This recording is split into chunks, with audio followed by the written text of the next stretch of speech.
ci télé bi damay bëgg rek bu ma mënoon nag naawe fi ma nekk ñëw ni ko nag ci ko nangam ak nangam waaye comme doo mën a jógee fa nga toog da ngay obligé seetaan comme naka bàyyi. Modou Kara tey daf ñu xam nga moom bon xam-xam daf ñu cax nee na avocat yi attention mais dama ragal léegi tey dinaa rectifier sama sëriñ li ma koy rectifier mooy dafa juum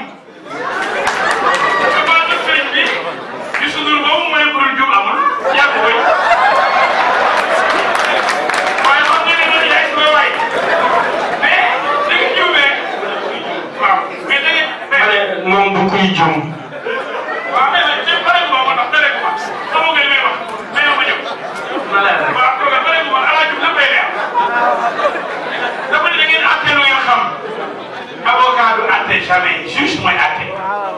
nee na avocat yi àtte lu ngeen xam avocat du àtte sëriñ ñi àtte mooy ñiy tëj mooy ñiy tijji ñi bañ ay liberté provisoire ñi àtte peine de mort ñooñu ñooy àtte bu ñu duumee nag musiba am ndax yàlla rek moo mën àtte jërëjëf